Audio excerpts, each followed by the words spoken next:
Okay, hello. So we're going to do a quick breakdown of my Fey Warlock life. Hold on a second. That was not nearly as smooth and dramatic as I hoped it would be. So a brief take on this. I have never actually run a Fey Warlock before, so this was my first kick at the can. Didn't know what to expect. Broadly, I've run Warlocks before, but I'd never run a Phaylok, so I wasn't really sure what I was getting into here. Turns out I enjoyed it quite a bit.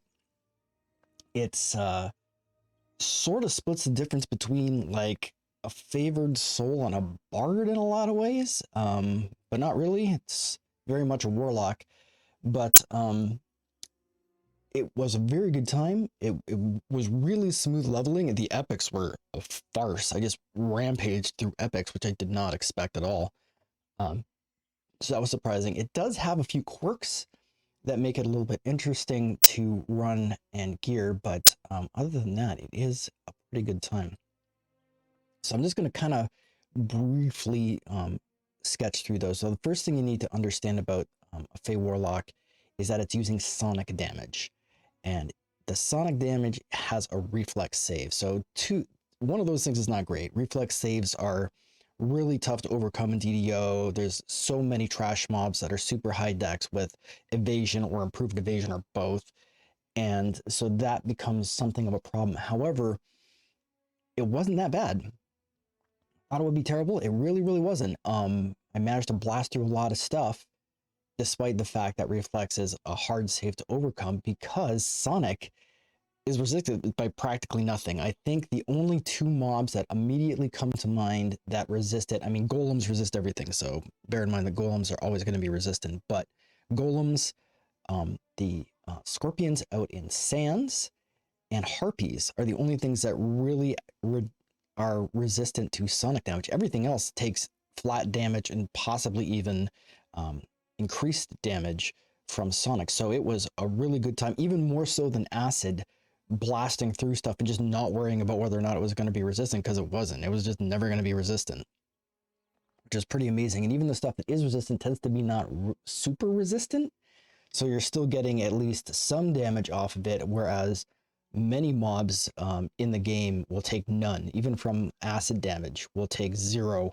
damage. Arcane oozes, clay golems get healed by acid, will-o-wisps are immune to acid, and so on and so forth. But Sonic just blasts right through it all, which was fantastic. So that was really great. The next problem you run into is that Sonic damage scales off the perform skill. So if we look at the skills right here, it's probably small on your screen, so I apologize for that. I'll probably put up a graphic somewhere over here. But my perform skill currently is 83. Could I get that higher? Probably. Am I going to? No, because I'm clearing out my cache to TR as we speak. But as we're doing this, just bear in mind that you're going to have to get a perform item if you want to get it. Spellcraft is not going to help you. Spellcraft helps you. You also need spellcraft, but spellcraft will not increase your sonic damage. You need perform to increase your sonic damage. Spellcraft is increasing your evil damage or your force damage, which you're getting from your Eldritch Blast, but it is not increasing your sonic damage. So if you want your sonic damage up, you got to find yourself a perform item. There's a few of them scattered around the game. Currently, I should get into this later. I'm using the ring out of Saltmarsh, the Epic Salt Pearl ring, but we'll get into that when we talk about the equipment a little bit. So right now, as we speak, I had base 10 strength, base 10 dexterity, base 16 constitution, base 12 intelligence, base 10 wisdom, and of course, base 18 charisma, because obviously warlocks are a charisma build. I also have a +8 universal stat tome, so take that into consideration as well. Put this on here because she's very dark on the screen. I always wonder why she looks so much further away on the recording than she does on my screen. Anyway, so yeah, it's something you need to kind of take into consideration. I guess the gear breakdown is pretty much always the same as you would expect. From level 1 to 3, doesn't really matter what you use. When you get to level 3, you put on your Saltmarsh Explorer stuff, always remembering that at least one of those things should be the Salt Pearl ring. And then caster sticks the best you can find to get your radiance up, because you are going to want to be using radiance, because you want to be using the Utter Dark Blast, because it just makes gearing so much simpler. At level 5, you switch to your Fey stuff. Again, you want to get your, I believe it's the Ring of Spring Storms that has the sonic damage on it, and you want to get that hooked up. I'll put graphics up for this as we go. And then whatever stuff suits you best. It is a light armor build, so you want to get the best light armor you can. The tourney armor is probably the best, although in this particular sense, I didn't use it. But at level 10, feel free to fill your boots, because the Barovian stuff is not going to help you, because normally at level 7, you could go to level 7 and then use Isle of Dread stuff. Again, best case scenario. I did have the necklace. I believe it's the Pendant of the Sea, or Pendant of the Sky, whichever one it is, that gives you the electric and sonic damage that I had for a hot minute. But you can use that. And the Barovian gear, there's not much is really helping you out of the Barovian set, so you might as well, Isle of Dread and then Sand stuff, whatever kind of gets it. You really don't have a lot of great gearing options, much like an Acid Warlock, until you hit level 17. And so now's a good time to talk about that, because at level 17, you get the Fey Wild Dreamer set, and that's, for what I'm using right now, is the Feycraft Mail, which is the light armor. So that's Fortification 101, Physical Sheltering 21, Healing Amplification 33, and False Life 32. And then I had that sorted with the Sapphire Resistance 6. And then the next set of that would be the Gossamer Weave, which is the Cloak. And that's Enchantment Focus 4, Illusion Focus 4, Spell Resistance, Spell Penetration 5, and Mythic Cloak Boost. This is kind of a dead slot, but you need it to complete the set. And lastly is your Delicate Thimble Tips, which is Magical Efficiency 5%, Insightful Spell Penetration, Conjuration Focus 4, which is great, that helps your tentacles, your Mystic Diversion 13%, and then this one has a Mythic Goggle Boost on it. And I use that all the way up to level 32. At level 32, or at level 29, if you can swing it, you can switch to the Legendary set. I didn't have the patience to farm it out, because the Thimble Tips, the gloves, they actually drop in the last, I believe it's called the Soul Splitter. I'm not sure. The very last quest of Soul Splitter, yeah. So it's second chain of the Dox chain. Soul Splitter is where the Thimble Tips come from. It's a pain to farm. This is how it looked, by the way. I thought I did a good job on this particular life. Pretty pleased with myself about that. Anyway, so yeah, it's a pain, but it is fantastic, because if you get it all together, that gives you plus 25 artifact bonus to Sonic Force, Light, Alignment, and Acid Spell Power. That's basically everything you want. Plus 5 artifact bonus to Sonic Force, Light, Alignment, and Acid Spell Critical Chance, plus 2 artifact bonus to Charisma, and plus 1 artifact bonus to Spell DCs. That's effectively irreplaceable. You can't really get that anywhere else. And as such, I just stuck with it the whole time. So again, if at level 29 you can farm those out and get the legendary version, that's probably great. I would recommend at level cap that you're just using a legendary version of most of what it is that I'm using here. But there's probably a few things that are better. But I'll show you what I had at the end. I had, for my eyes, I had the Goggles at Dusk. Quality Wisdom means nothing but Evocation 3, Insightful Evocation 2. This was my blasting item that I didn't have for anything else, so that's helping my Eldritch Blasts. And that's the only reason I had this. I put this on at level 16. This drops in the Army of Night quests out of the Morgrave University ones, so that's where that comes from. The Epic Big Top, Charisma 9, Dodge 9, Perform 17, so this was my Perform item. Use Magic Device 3 and a Diamond of Exceptional Charisma, so that's my all-on Charisma item. Epic Anger Chain, this does nothing for me except Profane Life Force and Profane Spell Focus, and it helps complete my Saltmarsh Explorer set. Epic Shard of Balloon, this seems counterintuitive, but Insightful Combustion, Insightful Devotion, and Insightful Radiance all stack with my items, so that helps. I am running out of Exalted Angel. We'll talk about that in a bit. Gossamer Weave we went over. Epic Belt of Myriad Pockets, this is another Saltmarsh item. Insightful Constitution 4, Physical Sheltering 24, Protection 8, Shield Bonus 9, Topaz of Deathblock, and a Diamond of Constitution. So this is like sort of my replacement for the Bronze Dragon Scale Cloak. I have Death Words, so negative absorption isn't really a thing because I'm not taking negative damage in the 99% of the time. So this also helps complete my set. Here's a blast from the past item. This comes from the Haunted Halls of Evening Star. I forget which one of the bosses it is. I want to say that it's the skeleton, but don't hold me to that. This is the Lantern Ring. Radiant Glory on harmful spellcast, do an additional 3 to 18 light damage. This effect scales with light spell power. So I wasn't really paying attention to whether or not that was scaling on applying on my Eldritch Blast, but if it does, great, and if not, well, it doesn't really matter, because what I was really interested in was the fact that it's Radiance Lore 8, which is an 18% equipment bonus to the chance to critical hit, and then Radiance is 144, and Insightful Wisdom 2 again means nothing, and then it has a Diamond of Wisdom that I slotted in at plus 11 because this was good for my favorite soul life, so I used it there.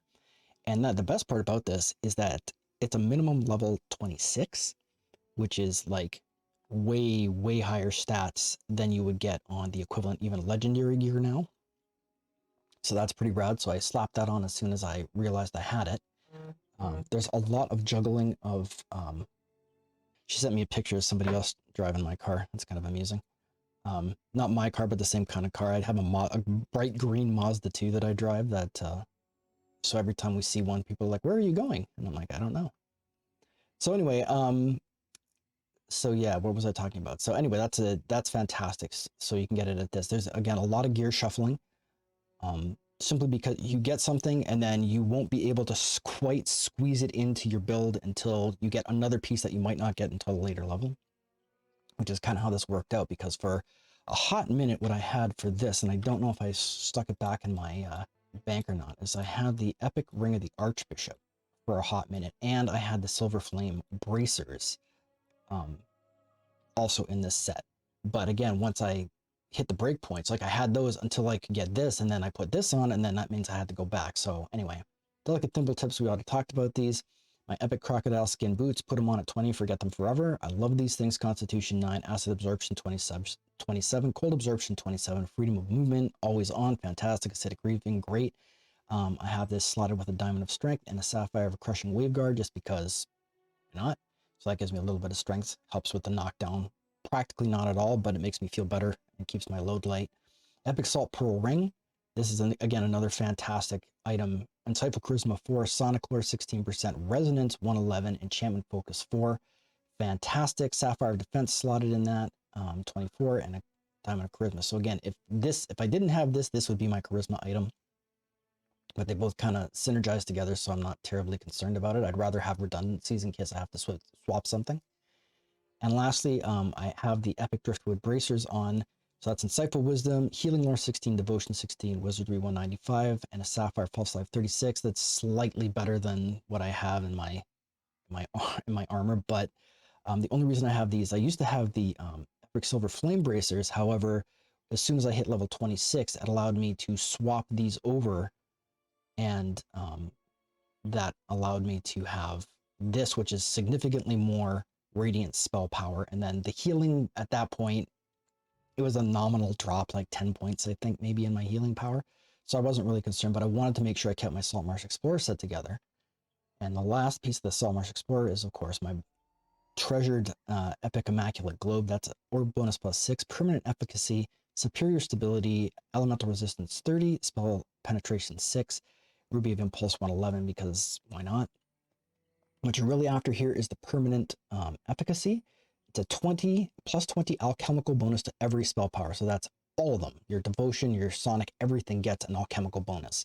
And that's stacked with everything. I tried desperately to use my Librum of Silver Magic, despite the fact that it's a much higher level, and despite the fact that it has Spellcraft 20, and despite the fact it has Charisma 11 and a bunch of other stuff.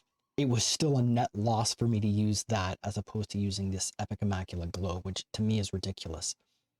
And because I had these things worked out the way I had, that meant that I didn't actually need the two most important things, which were Sonic and Radiant spell power, which meant that I could use an Epic Scepter of Impulse, which is out of the Borderlands. So that's Kinetic Lore 16%, Impulse 111, and Cycle Impulse 55.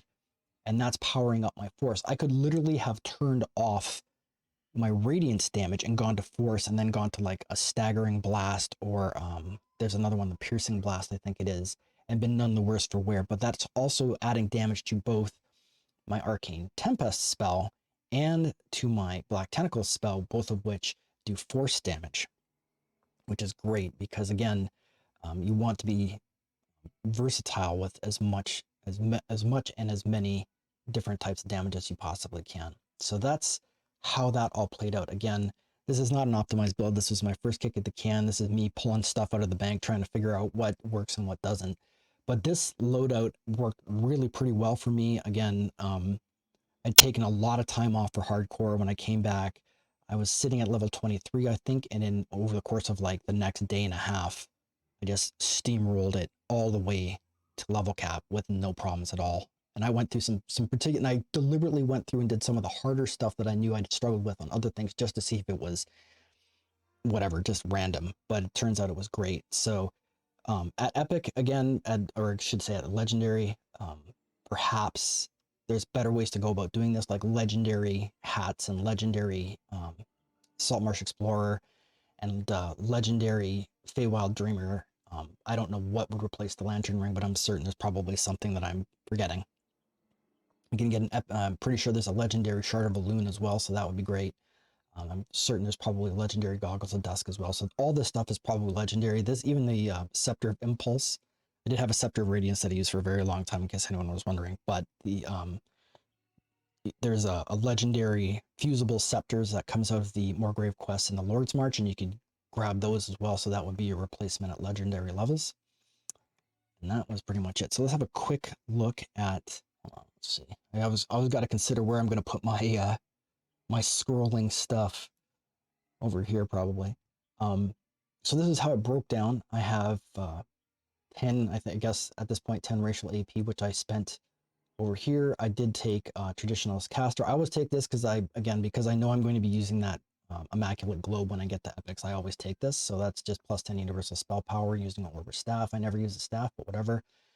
Human gives me improved recovery. Actions, whenever I use an action surge, it gives me a +3 action boost to my charisma, which is fine. That's a flat boost to my damage and DCs. Jump skill, why not? Athletic, just balance, jump, swim, and tumble, just because it's always good to have those particular skills. And then human versatility, spell power boost. This was my spell power boost for quite a long time. I still have it on my hotbar down here. Because you don't actually get one unless you count I forget what the one is out of here, the tainted spell casting, I believe it is. So most of it was 37 points in tier 5 in Soul Eater. So this is pretty standard stuff. I've got Stricken and Consume. I've got Stricken Soul and Stricken Form, also all up the left-hand side. And then over here, Greater Hunger. Your melee range and Eldritch Blast do 2d6 chaotic damage when striking an opponent marked by the Consume attack. So this is stacking up more damage. Every time you tag people with your Stricken and Consume, this is immediately doing more damage. And then Supreme Hunger. Supreme Hunger, your consumed damage over time is increased by 2d10. Your stricken damage is increased by 46. So this is just adding a lot of DPS. I took this probably because I needed to get enough points to get up to the tier 5, but this is Steel Life Force. You cause 12d6 chaotic damage to your target and heal for 12d6 positive energy damage. This damage and healing scales with 150% spell power, and it has a 20-second cooldown. Periodically I use this, but most of the time I didn't. I mean, it can be pretty sure that this can be, yeah, it can only be heightened and quickened. It can't be maximized or empowered or anything, which would make it a lot more valuable. You might be surprised to know that I didn't take some of the other things. I didn't take Feed on Magic, and I only took the Spell Tearing for the 3% chance to critically hit with spells and Eldritch Blast, because this other stuff I knew I wasn't getting a lot of use out of the Finger of Death SLA. I have tried the Eldritch Wave in the past on other Warlocks, and I found it just wasn't worth the points.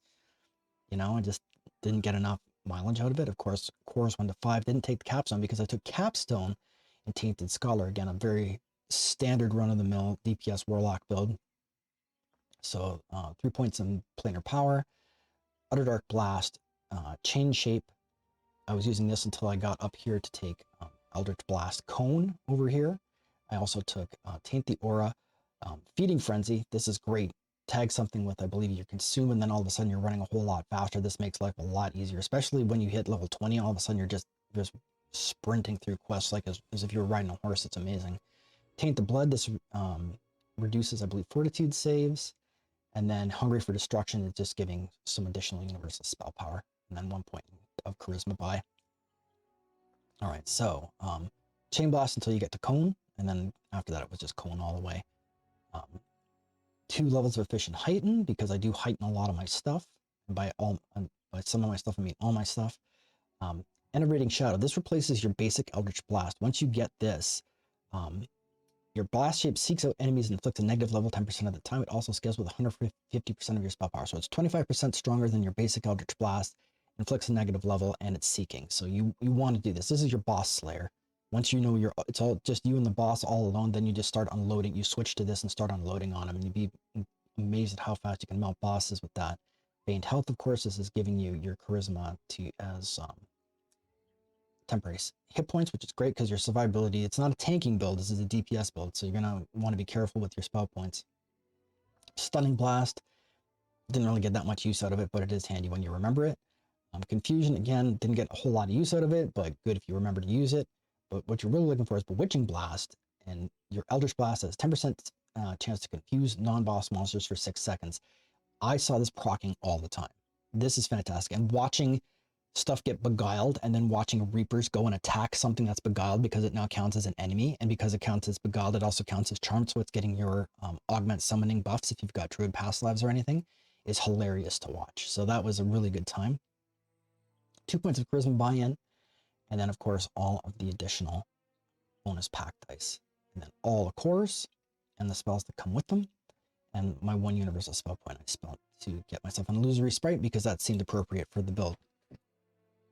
So again, I don't think there's anything terribly surprising in there. Let's have a quick look at my Epic Destinies. Now this might surprise some people the way I did this, because I don't know, this is just, like I said, my first time doing this, so this is what I came up with. It worked out pretty well, and here's what I did. I did 36 points spent all the cores in the Fate Singer tree, so all the base cores.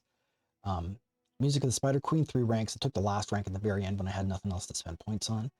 Strike a Chord, and this is the Epic Strike that does single spell blast, and I got a lot of use out of this because that marries into Echoes of Discord, and then as soon as you stack up 3 Echoes of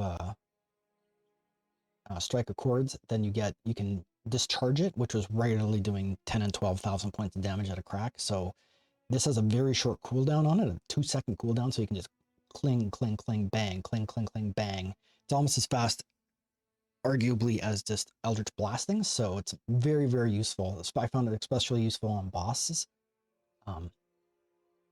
So we had Magic of Music, 3 Evocation, Harmonic Resonance, weapon attacks and offensive spells have a 20% chance to build up a strike of harmonic resonance in your enemies, which increases vulnerability to sonic damage by 10% and reduces AC.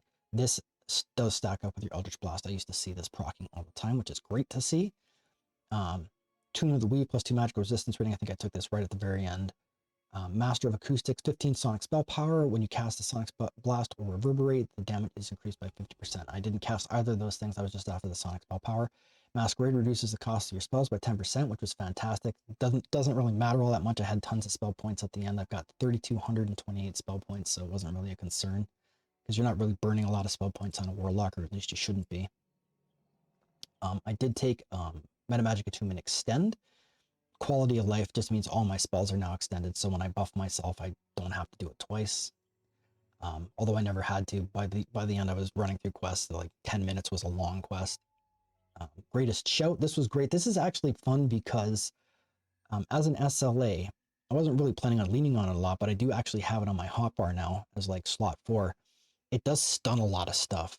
So like you quicken, heighten, maximize, all your meta magics on this thing, and I was surprised at how often I could stun all kinds of stuff with this, because the stun is, I believe, a fortitude save. Yeah, it's a fortitude save. So this is actually a fantastic secondary means of crowd control. Arcane Resonance, +1 intelligence, wisdom, and charisma. The rest of this stuff doesn't matter because I wasn't in the Mantle of Sound and Fury. Majesty, you're immune to charisma stat damage, which is fantastic, and the rest of it doesn't matter because I wasn't in this. And then the tier 5 was Mastering the Strings, +3 to all spell DCs, which is great. And then Cut the Strings, this does all kinds of wonderful stuff. All monsters within a wide radius are forced to dance, pulled by the strings, and then you can cut the strings and it does all kinds of damage and kills a bunch of stuff if it's not a boss.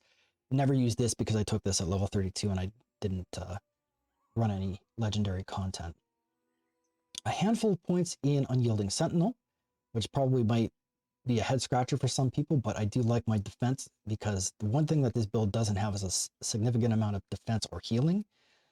So I took Unyielding the first core, and then Divine Energy Resistance, just because I love it as a quality of life. Brace for Impact, plus 50% fortification, and +1 to all saves. And of course, what I really wanted was Renewal, which I heightened the poo out of, and this was my ongoing heal.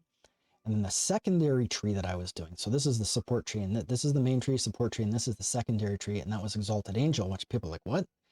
But despite that, Exalted Angel is really the only place to get light enhancing damage, so I took it. So I've got the first two cores.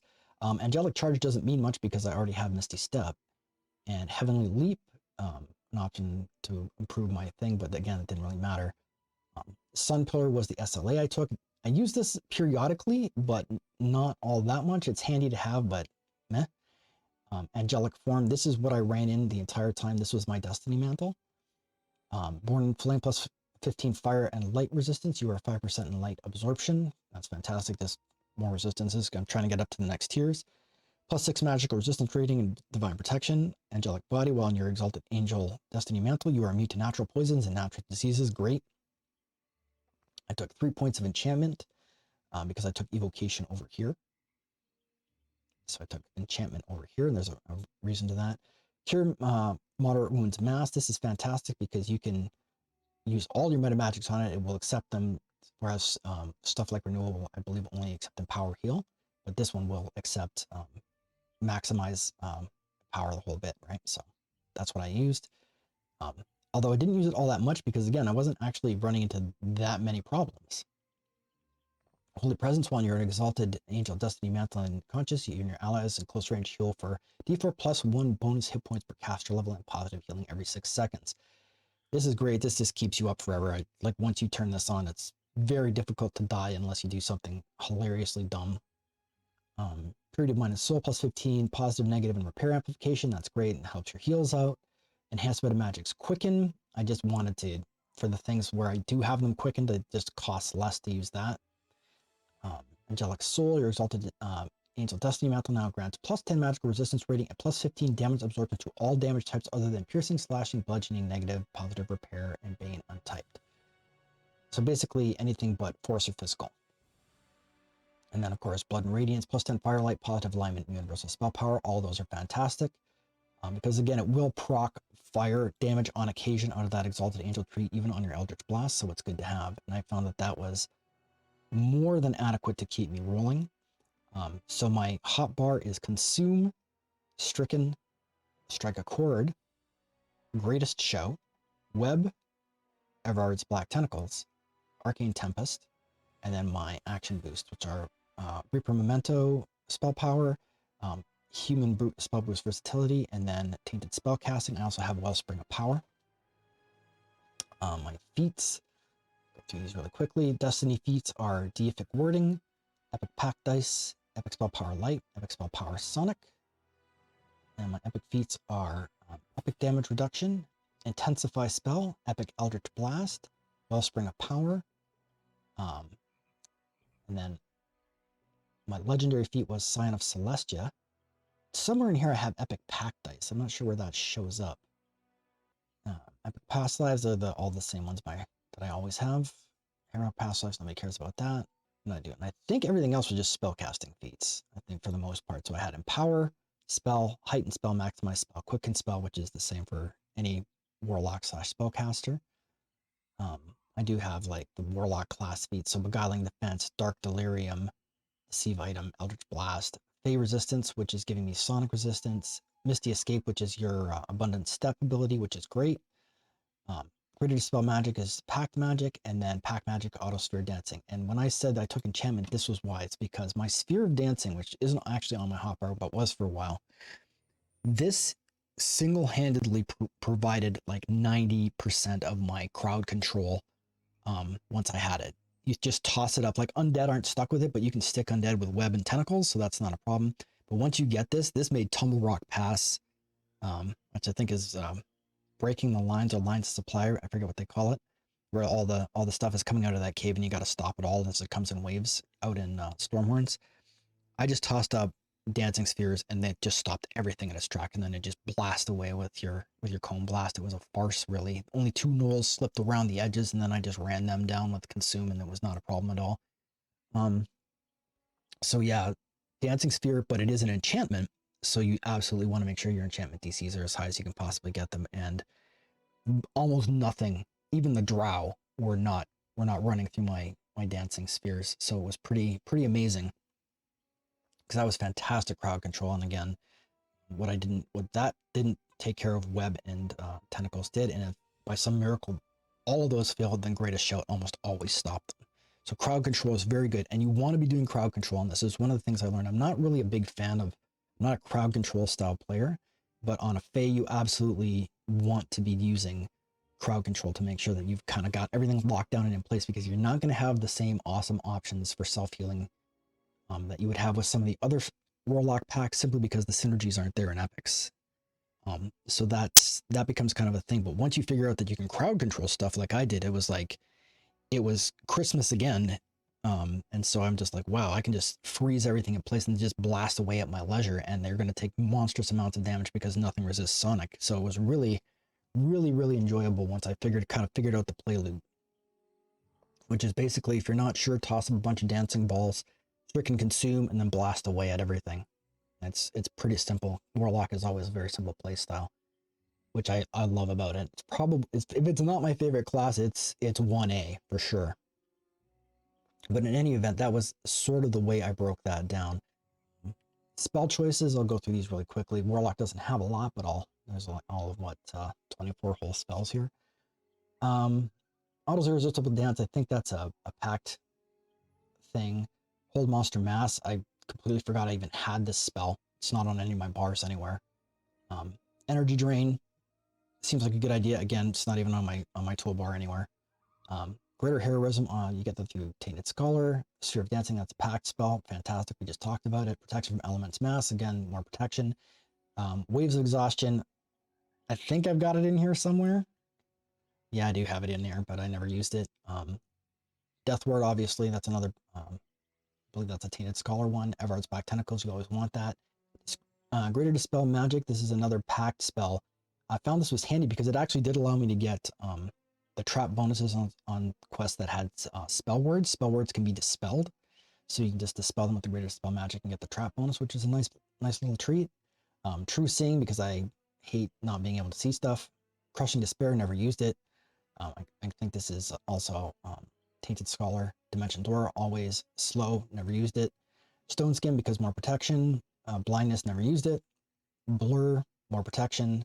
Protection from Energy, took it early because you didn't have mass protection early on. Web, always take this because that's your crowd control. Featherfall is another Tainted Scholar. Jump, always. Night Shield, always. Obscuring Mist is a pack spell, so whatever. So that's the way that broke down. And of course, I don't know if I mentioned this, but Arcane Tempest is fantastic. If you know that something's going to be staying in one place, drop an Arcane Tempest on its head and watch the fun as it melts, which is fantastic. I wish Arcane Tempest had a shorter cooldown, but it is what it is. And so that was pretty much the way I did that. Ran in my angelic form the entire time. Not much else to say about that, really. It was a lot of fun, really straightforward. I did keep my necklaces of Bottled Sunlight out of the Feywild. I have a couple of these. This because it's a good hope clicky, handy to have around. I think one of these things, I can't remember if it's this or the Mask of Comedy. I think it's the Mask of Comedy also has a good hope clicky, but I can't remember what I did with my Epic Mask of Comedy, so I just kind of forgot about it. Honorable mention should be Epic Siren's Charm. If you've got one out of the Red Fens, is also an excellent replacement for your Salt Pour Ring if you don't have it, because that will provide you all of your Sonic damage plus its Constitution 9, I believe. I'll throw up a graphic for that when I get a chance. But other than that, man, this is really dragged on. A lot more than I thought. But yeah, it was a good time. I would recommend doing Feylock. I didn't think I would like it, but I actually did. And now I have to consider whether or not I want to run future lives as a Feylock or whether I want to run them as my beloved Gulock. So that's it. I found it to be that good. So if you haven't tried it, I would recommend giving it a shot. Oh, and just as a reminder for anybody who's curious, my cosmetics as we speak are always my cosmetic crown of butterflies, cosmetic lotus mail out of Feywild, and of course my Deathwalker sash from the last hardcore. So that's going to be it for this particular breakdown.